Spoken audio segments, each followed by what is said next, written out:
All right, let's start with some introductions here. Thank you all so much for joining us today. We are so excited. Jeff and I have been working together for the last 8.5 years on the Build Fellowship and Open Avenues. We are, if you don't know, Jeff is actually my father, and we started this journey together because we truly and deeply care about carving out pathways for individuals to be able to stay and to build companies and build careers in the United States. And the immigration world demands that we think about that a little bit differently.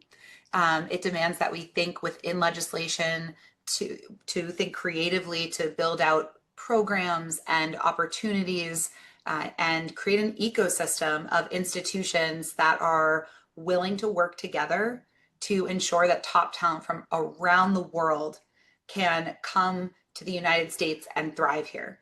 And we've helped hundreds and hundreds of companies and foreign nationals around the country to be able to stay and build. And so we're really thrilled today to announce our next chapter and to go through our programs with you, these two new additional programs, and hopefully you learn something about the pathways that are available to you or to your friends or to your community. So I'm going to toss it to Jeff to talk a little bit about his background. So you trust that this is something that is not just made up, but really by experts in the field. Thanks, Danielle. I'm Jeff Goldman. I've been practicing immigration law now for 32 years.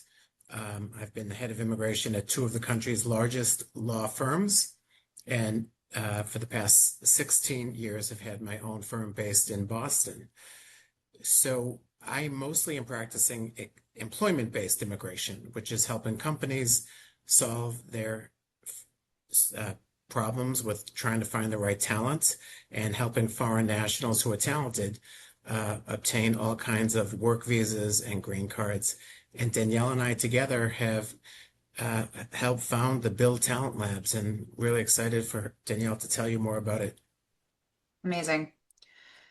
So the Build Talent Labs entity now encompasses three different solutions. The three different solutions that we have, Davis, if we can go to the next slide, are the Cap-Exempt H-1B visa program. That has been our signature program out of the Build Fellowship that we've run for the past 8 years. Build Extraordinary, which is an O-1 agent program, and Build Exchange, which is a J-1 trainee and scholar program. All of these programs are capitalizing on visa pathways that exist today. The Cap-Exempt H-1B, the O-1 agent, the J-1 scholar, none of these are new. These are all written into legislation, written into law as visa pathways that exist. What we have done is we have built programs that make it easier for foreign nationals to access these pathways to ensure they are eligible, or you are eligible for one of these pathways, or if you work for a company, that you can leverage these to be able to retain talent in a more white glove service fashion, because we handle a lot of the work and the legwork in a variety of these pathways. So we're going to go through each of these programs today. We're really excited to begin to talk about Build Extraordinary, because this is actually built right off of something that Jeff has been working on for years, which is another project that he was running. So Jeff, if you can jump in and talk to us about Build Extraordinary and the O-1 agent pathway that so few people are aware of, and how it started with athletes and now is evolving into something much greater. Sure. The O-1 visa is a legal pathway for people to legally work in the United States if they can prove that they are among the few who have risen to the very top of their field. And this can be in the field of business, science, education, artists, and athletics. If you fall into any of those fields, you can look to see whether you would qualify for an O-1 visa. And the regulations are pretty clear. on what you need to qualify. For artists and creators, there's one set of rules under the O-1B regulations. And for everyone else, there's a set of rules under the O-1A. Everyone else would include founders, investors, researchers, innovators, and athletes. Essentially, you need to prove that you meet at least 3 of the enumerated criteria. All of the criteria are listed clearly on the internet. They're on my website. They're on everyone's website. Unless someone has a question about those criteria, what I'd like to jump to is to inform you all that the O-1 must be filed by either an employer or an agent. I think you're all familiar with an employer sponsoring an immigration petition for an employee or potential employee of the company. Very common. If that's approved by the Immigration Service, then the employee can legally work, but only for that employer who sponsored them. The O-1 agent pathway permits a petition to be filed with multiple potential employers or entities or opportunities. Maybe you are extraordinary as a scientist, and you already know you have the potential to work for this company, but also this lab over there would like you to work part-time for them, and you have a speaking gig coming up next month. You'd like to be able to earn money there, and there might be a short course teaching opportunity that you could do in a few months from now, and you would like one O-1 petition to be filed to cover all of these opportunities. That can be done if it's an agent sponsoring you. Now, an agent can be any person in the business of being an agent. And Build Talent Labs is in the business of being an agent for the purpose of filing O-1 petitions. So it's totally legal for Build Talent Labs to be the agent.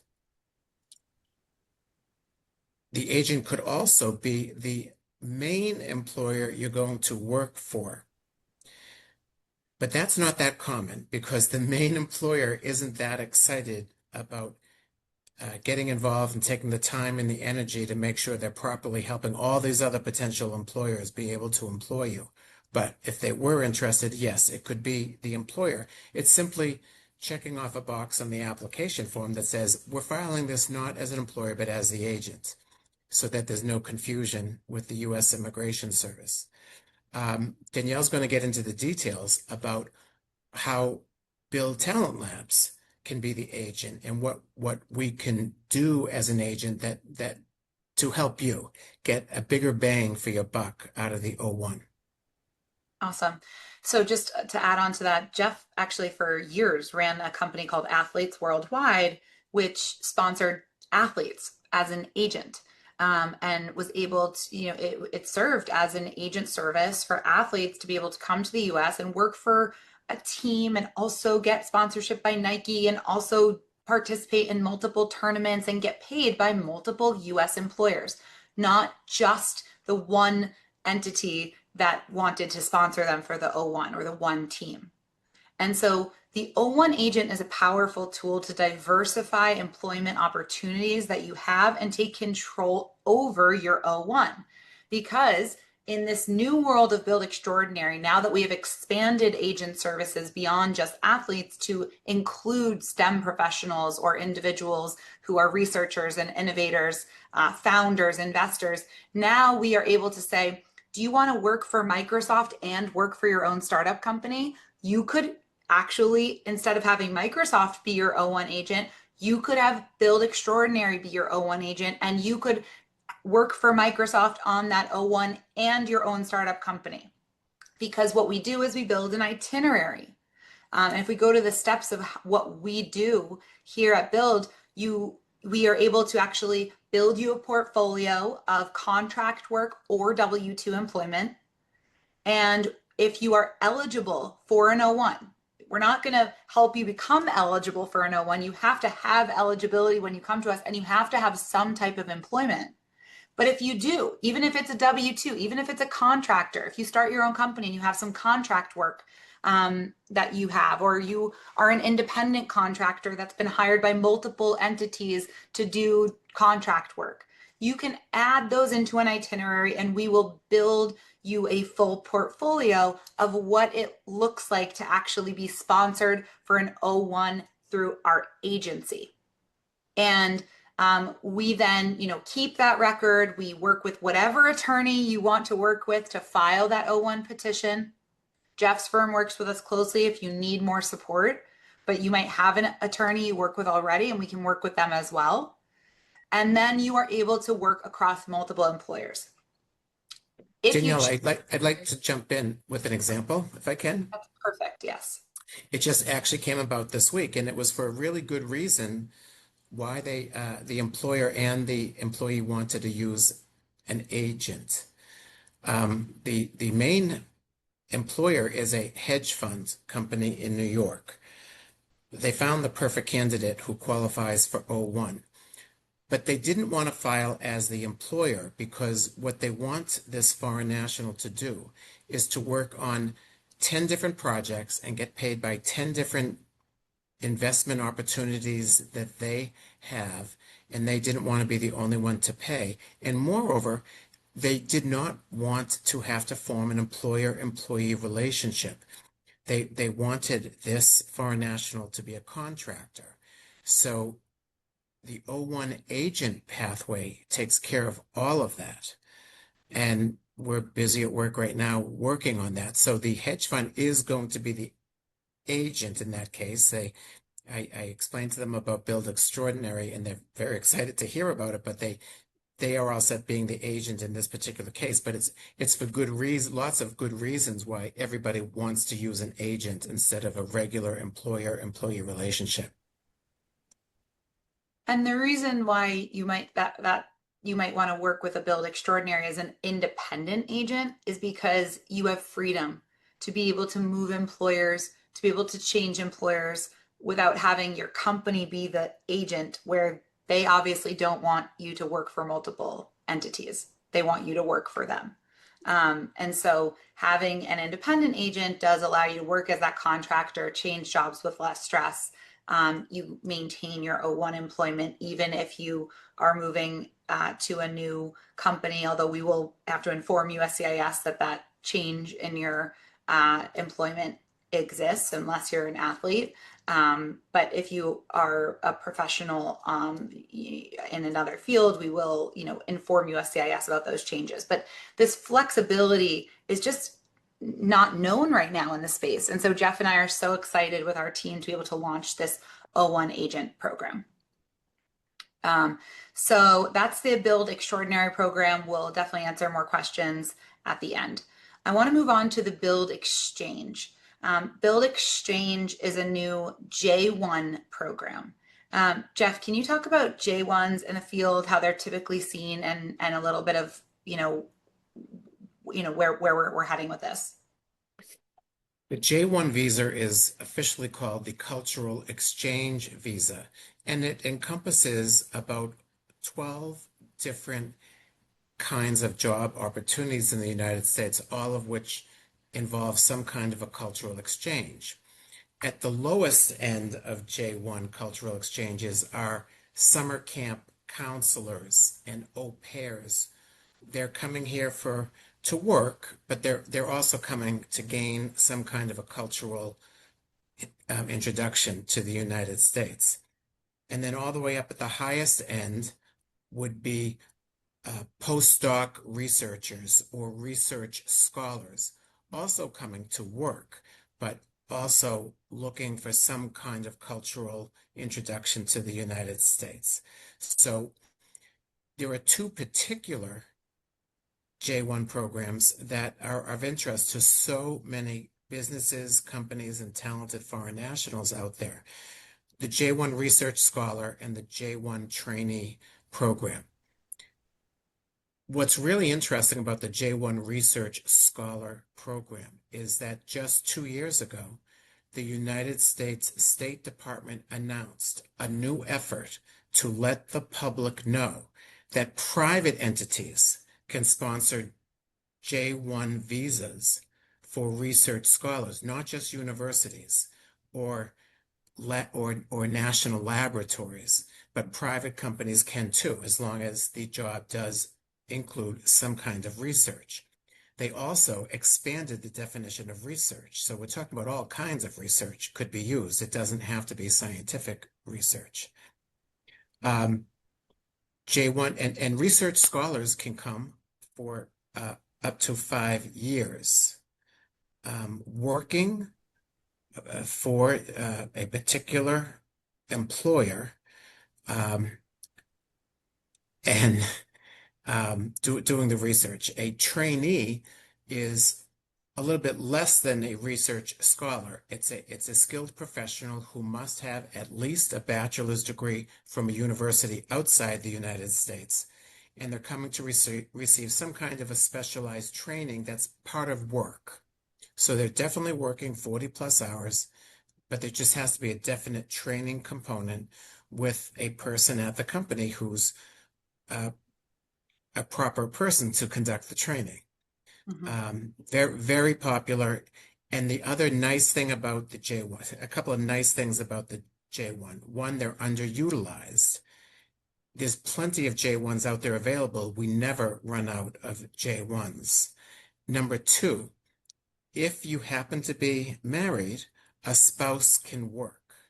That is not true of the O-1.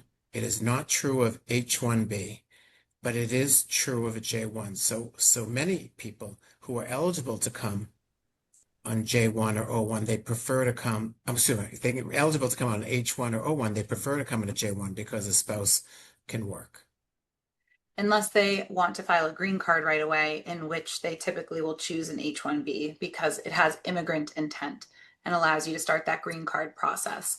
The J-1 is intended for individuals who want to return home. And this is why it's underutilized, because many companies don't think about it because they are trying to invest in talent long term. But it is a good temporary work visa solution. And if a company, after you are with them for a year, 2 years, 3 years on a J-1, if they want to sponsor you for a longer term pathway, there are opportunities to do so. Some countries have a home residency requirement. Many of those have been waived over the last few years. So it's not as many countries that have that home residency requirement where you have to go back after having a J, go home for 2 years, and then you can come back in. That's been waived by most countries at this point. You can look up which countries still have one of those. But we really saw after the many of you will know that in September of last year that there was $100,000 fee for folks outside the United States to enter in on an H-1B. It's recently been ruled that that's not legal, but it was put in place and is currently still active while the trials play out. And when that fee happened, all of a sudden companies across the country said, well, how do I bring foreign nationals from abroad to the United States that I was going to sponsor for an H-1B? And one of the options and the reason we launched this program is a J-1. It is a great solution for companies. I'll give one example of who we did this for a trainee. The trainee, and just on the screen right now, you can see that it's not subject to the H-1B lottery. It has flexible program links. There are many reasons why the J it does work for companies. There was a hedge fund in Boston that typically has worked with us to do H-1Bs in the past, and they had a portfolio manager in the UK. This is a senior individual. You wouldn't think of them as a trainee or an intern, right? But because they lived in the UK, worked in the UK, the hedge fund could bring them here on a J-1 because they were learning the US markets for the first time and training in those US financial markets. And we made a case For a J-1, this was approved. We worked with the company in a handheld process. We took them through the entire process with J-1 host companies that we've partnered with here, which include AIFS and Cultural Vistas. They're the enablers of the J-1 here for us. But we really run this whole process for companies. So if you work for a company and you live outside the US and you want to explore a J-1, or you work for, you are an employer and you want to explore J-1s to bring over some of your teammates that are abroad, we're happy to discuss that with you. The Research Scholar is a longer term 5-year program, really exciting because it can include your AI company, a technology company. Research can mean building anything new now. So if you're part of a company that is building something new, building new software, building a new product, it doesn't have to be you sitting in a lab doing research projects. It just means that you're not, that you're actually working on something innovative and forward thinking. And that's what is proved in your J-1 application. And so we would be working with you on those pieces. So that's our Build Exchange program. We're so excited to launch. Nothing here has been untested. We've been in stealth mode on Build Exchange and Build Extraordinary for the last year or so, and year and a half actually. So all of these we've received approvals across the board. There's been no issues. We'll move on now to our signature program, which is the Build Fellowship. Some of you may have heard Jeff and I on various webinars talking about the Build Fellowship program. The Cap-Exempt H-1B is something that has existed for a long time, but Jeff, if you could explain why what we do and what we've done with the Build Fellowship is sort of different in the field, and how we work with foreign nationals and companies, I think that would be a great start. Sure. Well, as many of you know, the H-1B is the most common way that foreign professionals come to the United States to work. We're talking about engineers, medical device innovators and entrepreneurs, and doctors, lawyers, accountants, all sorts of professionals come on H-1B to work. But the H-1B is limited in number. There's only 85,000 new ones every year, and the demand far exceeds 85,000. The demand on any given year is 300, 400, 500,000. So we always run out, and they're never really available when you need one. To solve the problem, USCIS has decided to conduct an annual lottery and randomly pick out the 85,000 winners. The lottery is every March, and until this year, everyone who entered the lottery had an equal chance of winning. This past year, they added a wage component, and they gave a better chance of winning the lottery to those earning a higher wage. But you have to win the lottery in order to get an H-1B. Turns out there's an exception to the rule. There are 4 kinds of organizations that do not need to enter you in the lottery. They can always file an H-1B for anyone they want to at any time of the year. And those 4 organizations are called Cap-Exempt H-1B organizations because they're exempt from that cap of 85,000. We're talking about 4 organizations: universities, government research institutions, nonprofit research organizations, and nonprofits affiliated with universities. So after many, many years of telling clients, sorry, there are no H-1Bs left. Do you know a university? Maybe he can go work for a university. Maybe he can work for a nonprofit research organization. Well, that didn't solve the problem of the fact that there were life science companies and all sorts of businesses, pharmaceuticals, that needed the person to work for them. So Danielle and I sat down maybe 8 years ago and started brainstorming a solution to this problem. And we realized some interesting things. Number one, in the category of nonprofits affiliated with universities, it was not impossible to start our own nonprofit and get them affiliated with universities and become a Cap-Exempt H-1B organization. And that's just what we did. Danielle and I co-founded Open Avenues Foundation, and Danielle will tell you a little bit more about that.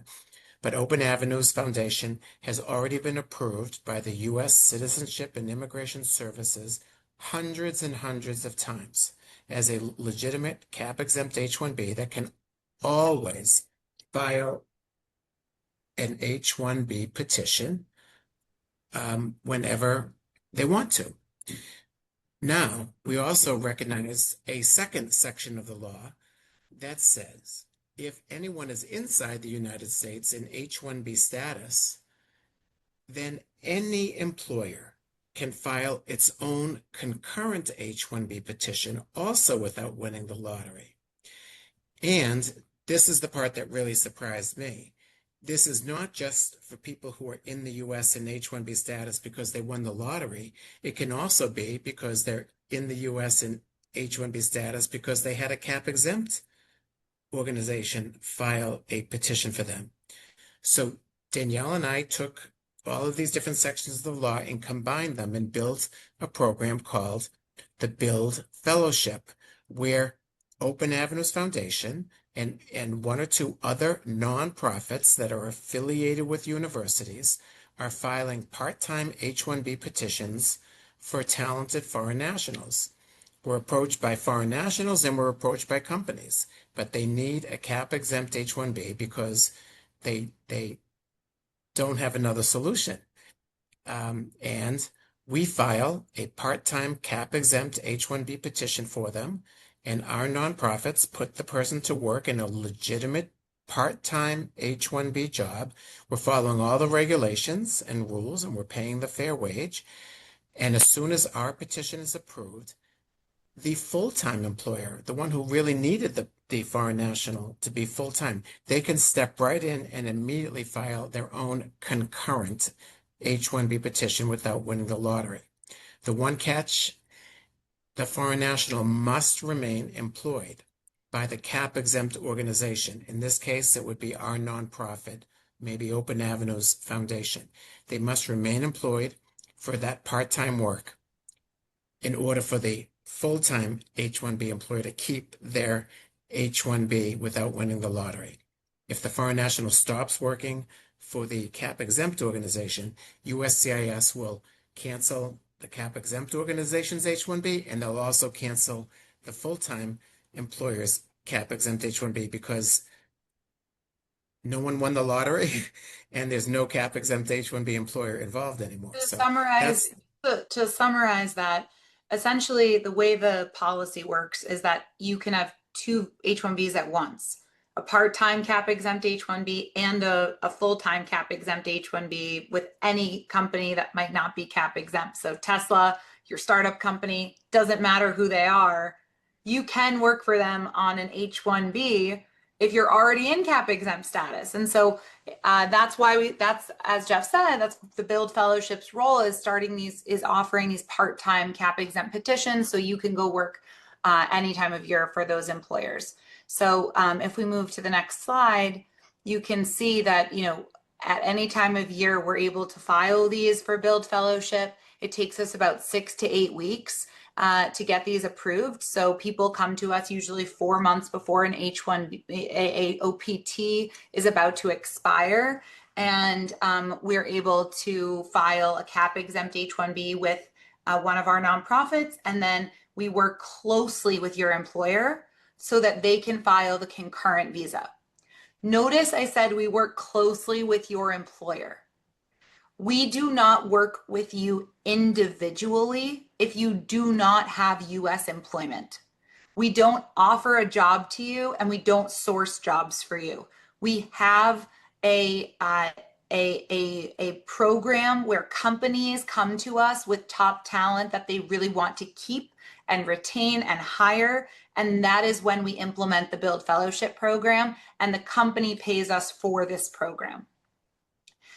So that's the way that this has worked for more than 500 foreign nationals who have been sponsored by companies that really want to keep them. We did get a question in here about the Cap-Exempt H-1B and if the $100,000 fee is applicable? And the answer is yes. For years and years and years, and Jeff and I have been doing this for 8 years. For 7 of those 8 years, we sponsored folks from outside the US. In the last year, because of this $100,000 fee, the employer has to pay the $100,000 fee if they want to bring folks here. However, we have seen some companies pay it, and also the law has just, the proclamation has just been shut down. And so we're hoping that within months, if not weeks, we'll see a change and we'll be able to start sponsoring folks from outside the US again. Danielle, I Yeah. just want to clarify. The $100,000 fee is due only in situations where the foreign national is outside the Absolutely. United States, or they're in the United States, but they must leave to get the H-1B because maybe they're here illegally, or maybe they're here on ESTA, but they have to leave. That's right. But just to be sure, there is no $100,000 fee if you're inside the United States in a valid status and you're legally here. Yeah, so important to clarify. We've been filing these all year long for individuals who are in OPT, J-1, L-1 statuses where they need to be able to change status to H-1B, and we've been able to do change of status to Cap-Exempt H-1B throughout the year. So all of that is valid. We had a question, do you work with startup founders for Cap-Exempt H-1Bs? Yes. I want to go back to 2025 when the H-1B Modernization Act actually was published, which helped founders qualify for H-1B. This was one of the last things that the Biden administration pushed through before exiting the White House. And that H-1B Modernization Act said that founders can own less than 50% of their company and still have that company sponsor them for an H-1B. So an H-1B requires that you have an employer.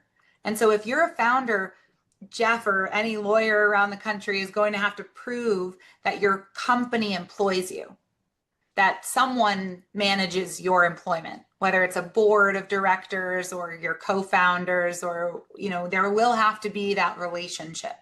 However, you can own less than 50%. And as a founder, if you own more than 50%, great. You can own more than 50% of your company. Either way, whether you own less than 50% or you own more than 50%, you can have an H-1B sponsored for you. That's a change, because you used to, and apologies, I misspoke. You used to have to show that you owned less than 50%. And that was a bummer for a lot of folks who wanted to retain ownership over this startup company that they were starting and sponsor themselves with this company for an H. So we work with a lot of founders, and you see a few on here. Telegram, for instance, is a company that was a now growing startup and well-funded, but at the time we sponsored one of their co-founders from Russia for a visa. He was their chief technology officer and co-founder of Telegram, and we sponsored him through our fellowship program for an H-1B. So it's definitely a great program for founders. It's also a great program for talent that is mid to senior level, as long as you have a good relationship with your company and they're willing to sponsor you and go a little bit above and beyond to make sure that you can stay and work in the US. This is a good solution. So we've worked with more than 400 companies. We have a 99% approval rate. And the cool part of our program is when you work in the Build Fellowship, you train US students within your field. And we've actually trained more than 6,000 US students in your field. It's a pretty cool solution here because we work with all of these university partners. We do have a question, so I'm going to keep answering these. I understand that a person, once they get a Cap-Exempt H-1B, needs to find a part-time employer to maintain status. Do you help finding these employers? So that's not how it works. When you participate in our fellowship, you come to us with an employer. We are a part-time employer. We already have a full-time employer that you want to sponsor you in the US, and we work with that employer to facilitate this. They pay us for this fellowship program. It is incredibly important that we have someone to partner with that is not you as a foreign national. We have to partner with a company. It can absolutely be your own entity, but it has to be a company that wants to partner with us, pay for this program, and take you through this Cap-Exempt H-1B process. The most common scenario, let's use this example of 5tran, for instance. LA-based company came to us with multiple software engineers that lost the H-1B lottery, and they said, Jeff, Danielle, can you help us with build to keep these engineers? And we said, absolutely. They can participate 5 hours a week as engineering fellows in our fellowship program. So 5tran signed an agreement with us. They financially supported the fellowship. We sponsored the 5-hour per week Cap-Exempt H-1B for these engineering fellows, and 5tran was able to file full-time visas for them immediately at any time of the year. So that's the successful example here. So we are the Build Fellowship is the part-time employer. We do the part-time sponsorship, and that is sufficient for you to get a Cap-Exempt H-1B status in the US, but you will need the full-time employer to support this.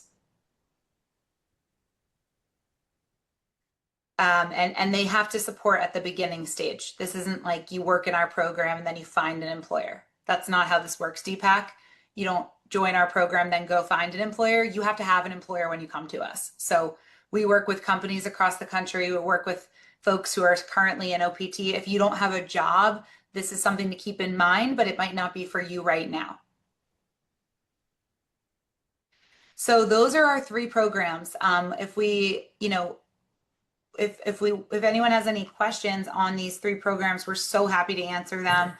Jeff and I are thrilled to be able to expand our offerings beyond the Cap-Exempt H-1B to include the O-1, to include the J-1. The best thing you can do is go to our website, buildtalentlabs.com, and take a look at the 3 program offerings. You can also fill out a form to see which one you qualify for, which one you're interested in, and get more information. And we are happy to send more information across all of the programs. Okay, I see another question coming in. What will be eligibility or requirements of the startup to be able to sponsor a founder? Great question. You heard CEO doesn't qualify as a specialty occupation, so how does a founder solve this challenge? Jeff, this is an awesome question for you. Can you talk about founders and H-1Bs? Sure. When you're the founder of your own startup, you can take the title of CEO. But H-1B is not about your job title. It's about what are you actually doing every day. And at a startup, you're not walking around your garage or your home apartment with a hat that says CEO all day long saying, I'm the CEO, I'm the boss. No, you're working. You are either the head of finance, or you're the head of marketing, or you're the head of product development, or you're the engineer that's creating the technology. Those are all good H-1B specialty occupations. The job of CEO is not. So here's what we do. We tell the U.S. Immigration Service, this H-1B petition is sponsoring a position as Chief Technology Officer / software engineer / CEO. And we then give the job description. And in the job description, 95% of the duties will be specialty occupation duties of a chief technology officer or a software developer. And no more than 5% of the duties are as CEO, which is basically pitching for funding or speaking to the media. That's the only time a founder really needs to be called the CEO. That has worked every time USCIS accepts that as a specialty occupation that requires a particularly specialized degree, and they approve it. Yep. So totally possible for you to be a founder be CEO, and find that you have a different specialty occupation for your H. And there are ways that Jeff and immigration attorneys prove that there's an employer-employee relationship, that there are controls over your employment, that you're employed by this company, and those also all go into your H-1B as documented evidence that you are a founder eligible for an H-1B. We have another question about self-sponsorship. On our website, we talk about 2 pathways to pay for our program. We always want you to have an employer that you work for full-time. Hard stop. We want you to be able to either go work for Tesla or go work for your own startup, and you should have that employment lined up. We are not a funnel of part-time talent into the US. That's not our goal. Our goal is to help top talent stay at US companies. So if you have an employer that is willing to keep you and employ you full-time, this is a good program for you. However, we have seen that Tesla, Google, Facebook, Deloitte, they have said we don't want to pay for this program because we only do things in blankets statements. So if we're going to do it for one person, we have to do it for everyone, and we're not willing to do it for just this one individual. And so if that is the case, we have worked with some individuals to have their own company or a different benefactor financially support the fellowship program so that Google and Microsoft or a big company will still sponsor a concurrent H-1B and recognize your status in this fellowship so that they can sponsor a concurrent visa. It's a little complicated. I don't pretend that it isn't, and we're happy to have conversations with you. But what I really want to emphasize is you can't come to us and say, I want to do this program. I don't have an employer, but I want to pay and do this with you. It's not possible. We do require that you have a company that wants to sponsor you for full-time work. In terms of who pays us, that's where we have flexibility. Okay, another question. If a student makes a startup, can they sponsor their own candidate as candidature as an employer? How does this work in practice? Any caveats? So students start out and do they need to pay their salary from startup equity? So Jeff, for those who don't know, is actually one of Harvard Business School's advisors in immigration. So this is a question he absolutely gets all the time about student startups and payment of fair prevailing wage and how that is possible. Yeah, there's a lot of information I'd love to give out. I'm going to do it in 1 minute.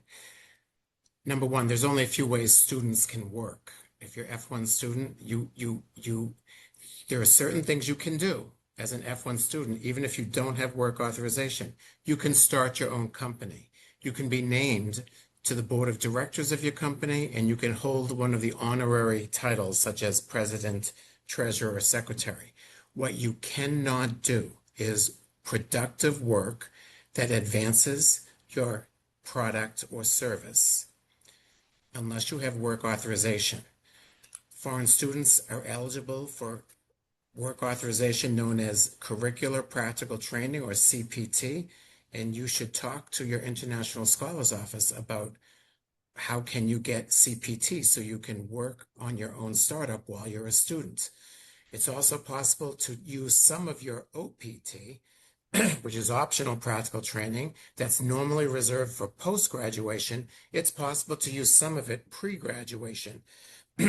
Of course, you'd rather use CPT so you're not using up part of your 12 months of OPT, but if you can't get the CPT, many founders are choosing pre-completion OPT, and I can guide you through that, how it happens. I think the question is talking about how does it need to be an employer-employee relationship, and how do you get paid? The answer is for 12 months for CPT, no. There does not need to be an employer-employee relationship. You can own your own company and employ yourself. OPT for the first 12 months does not need to be an employer-employee relationship. You can sponsor, your own company can sponsor yourself, no questions asked.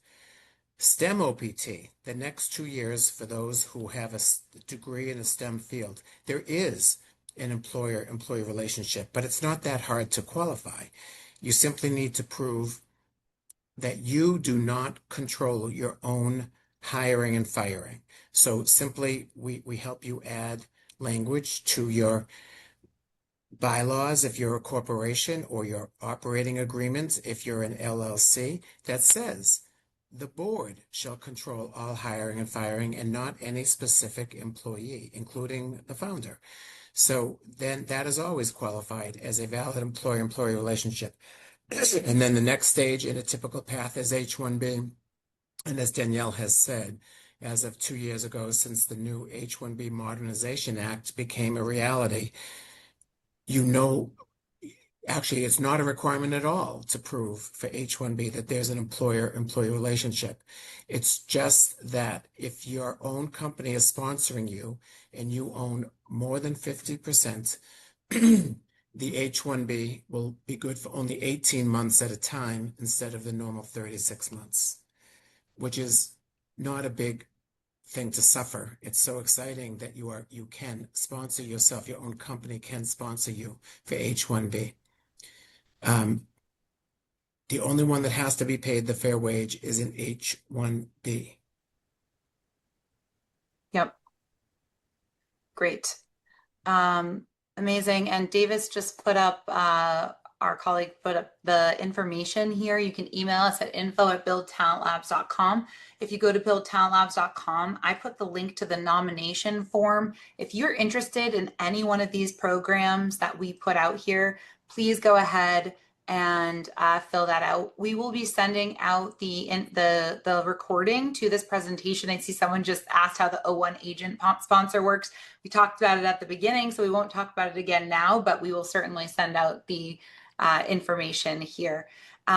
We don't have just DPAC, we don't have lists of employers who support this program. However, because it's information that's sensitive to some of our partners. However, many of them actually, if you dig through our projects in our Build Talent Fellowship hub, if you go to the Build Talent Fellowship and you see the projects that our fellows launch, many of their bios will have the employers. These are great places to apply for jobs if you're looking. So I'll just drop the projects in here. You can go through, find our current fellows. That's our Cap-Exempt H-1B program, and you can see some of those employers that have participated in the past.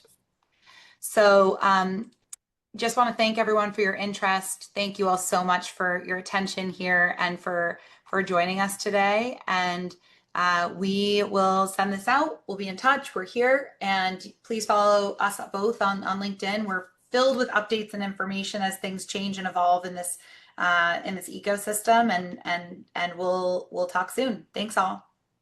Have a great one. Thank you.